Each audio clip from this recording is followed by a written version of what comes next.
Top quality और consistent performance के लिए सिर्फ सिल्वर पंप्स। टॉप क्वालिटी और कंसिस्टेंट परफॉर्मेंस के लिए सिर्फ सिल्वर पंप्स, नाम याद रखना। संतोष देशमुख खून प्रकरणातील मुख्य सूत्रधार वाल्मिक कराड याच्या विरोधात आज विजयसिंह उर्फ बाळा बांगर, जे वाल्मिक कराडचे काही वर्षांपूर्वीचे सहकारी होते, त्यांनी पत्रकार परिषद घेऊन अनेक खुलासे केलेत। काय सांगाल, आज तुम्ही पत्रकार परिषदेमधून एक कॉल रेकॉर्डिंग सुद्धा दाखवली, नेमकी ती काय आणि काय प्रकरण आहे? ते म्हणजे एक माझा मित्र आहे, म्हणजे फार असं त्याला मी वारंवार सांगितलं पण होतं की यांच्या नादी लागू नको, कारण मला त्यावेळेस प्रचंड अनुभव होता वाल्मिक कराड त्यांच्या टोळीचा। वाल्मिक कराडने आधी त्याच्या पत्नीला बहीण मानलं, त्याच्या नातेवाईकांना जवळ केलं, सांगितलं की मी फार चांगला आहे वगैरे असं तसं, आणि त्याच्यानंतर पुन्हा त्याला कामं देतो टक्केवारीने वगैरे असं म्हणून त्याच्याकडून पैसे घेतले। म्हणजे आधी त्याला 10-50 लाखाचे कामं बिना टक्केवारीचे दिले, थोडेफार 10-5 लाखाचे काय दिले असतील त्याला माहिती।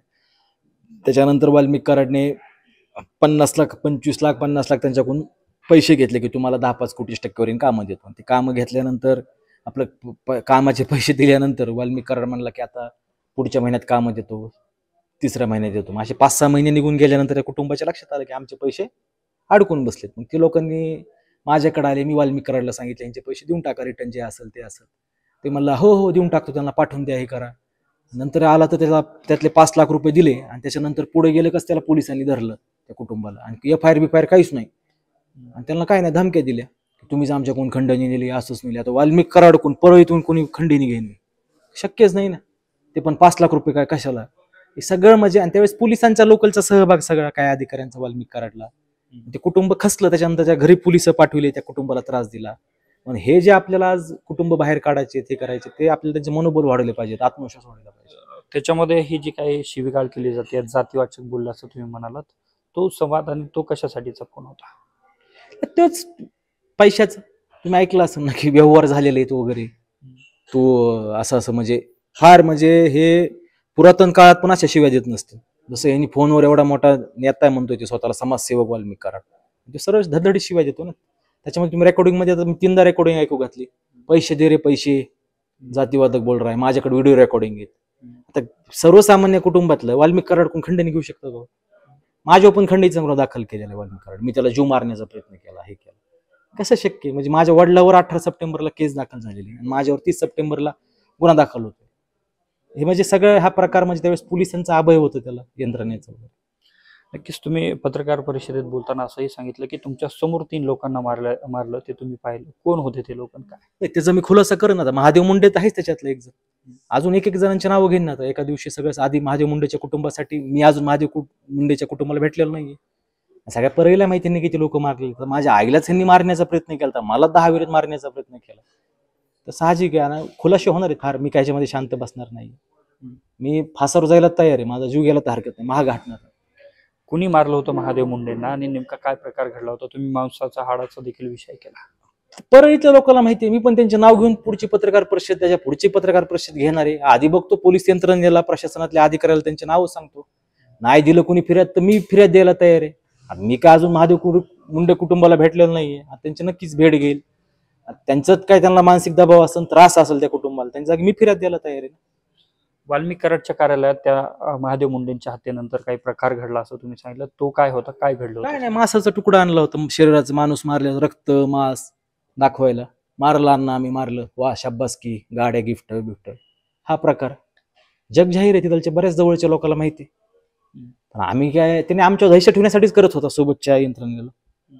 तुम्ही या संदर्भात बीडचे पोलीस अधीक्षक असतील, पोलीस यंत्रणा असेल, किंवा मुख्यमंत्री उपमुख्यमंत्र्यांचाही उल्लेख केला, त्यांच्याकडे तुम्ही सगळे पुरावे देणार आहात का, तक्रार देणार आहात का? नक्कीच, मुख्यमंत्री हे आपल्या महाराष्ट्राचे पालक असतात, उपमुख्यमंत्री हे आपले बीड जिल्ह्याचे पालकमंत्री आहेत, आपण त्यांना भेटून सगळं सांगणार आहेत। देवेंद्र फडणवीस साहेब असतील, एकनाथ शिंदे साहेब असतील, अजितदादा असतील, ह्यांना नक्कीच सांगणार आहे। मला ह्यांच्याकडून आशा आहे की ह्याच्यामध्ये मी जेवढे काही त्यांच्यापाशी पुरावे देईन किंवा मी सांगन हे गोष्ट, मी साक्षीदार आहे स्वतः ह्याच्यामध्ये, आणि जो मला दिल्लीमध्ये प्रकार घडला माझ्यासोबत तो पण सांगणार आहे। नक्कीच, दिल्लीमध्ये नेमकं काय घडलं होतं? त्या दिवशी वाल्मिक कराडचे लोक आलते माझ्याजवळ, आणि वाल्मिक कराडला माहित होतं मी कुठे, पण तो मला डिटेक्ट करू शकत नव्हता, उचलू शकत नव्हता, अटक करू शकत नव्हता, कारण मला अटक केलं तर बरेच पुरावे वगैरे बाहेर पडले असते, त्याची वैयक्तिक जीवन ते सगळं अडचणीत आलं असतं। मी त्याला ब्लॅकमेल करत नव्हतो, पण मी त्याला म्हटलं त्या दिवशी मला तो अटक करशील नाही करशील, त्या दिवशी सगळं बाहेर येईल म्हणलं। पण मी आईला वडिलाला अटक केलं त्याच्यामुळे बाहेर नाही काढलं सांगतो, कारण आई वडील माझे त्यांच्या ताब्यात होते, सगळी यंत्रणा इथं त्यांची होती, मोजके लोक आपल्यासोबत हिमतीने होते. बाकीच्यांची इच्छा होती 99% लोकांसोबत राहायची, पण ते सोबत राहू शकत नव्हते. पण दिल्लीमध्ये मला स्वतः वाल्मिक कराडनी 5:30-6च्या दरम्यान फोन केला. संतोष देशमुख, नाव नाही घेतलं संतोष देशमुखचं, पण आज असा प्रकार होणार आहे आणि तू इथं हत्याकांडमध्ये गुंतून जाईल, तुला सरपंचाच्या तुझ्या मित्राचं असं नाव सांगितलं. नक्कीच आपल्यासोबत विजयसिंह बाळाबांगर होते, जे काही वर्षांपूर्वी वाल्मिक कराडचे सहकारी देखील राहिले आणि त्यांनी धक्कादायक खुलासे केलेत की त्यांच्या समोर 3 लोकांना मारल्याचे ते साक्षीदार आहेत. यामध्ये महादेव मुंडेंना मारल्याच्या नंतर मांस, हाड आणि रक्त सुद्धा वाल्मिक कराडच्या कार्यालयामध्ये या महादेव मुंडेंचं ज्या लोकांनी मारलं ते घेऊन आले होते आणि वाल्मिक कराडला महादेव मुंडेला मारल्याचं त्या लोकांनी सांगितलं असं देखील त्यांनी म्हटलंय. तर दुसऱ्या बाजूला संतोष देशमुखांच्या खुनाच्या पूर्वी म्हणजे हत्या होण्यापूर्वीच यांना फोन आला आणि बाळासाहेब बांगर यांना या खून प्रकरणात गुंतवणार असल्याचं वाल्मिक कराडने सांगितलं असं देखील त्यांनी सांगितलंय. तर दुसऱ्या बाजूला वाल्मिक कराडची या पत्रकार परिषदेतून त्यांनी एक कॉल रेकॉर्डिंग दाखवलेली आहे, ज्या कॉल रेकॉर्डिंगमध्ये जातीवाचक शिवीगाळ वाल्मिक कराडने एका तरुणाला केली आणि सर्वांनाच आतमध्ये घेतो असं देखील या कॉल रेकॉर्डिंगमध्ये उल्लेख असल्याचं पाहायला मिळतंय. कॅमेरामन विनोद स्वामी, अशोक काळकुटे, TV9 मराठी, बीड.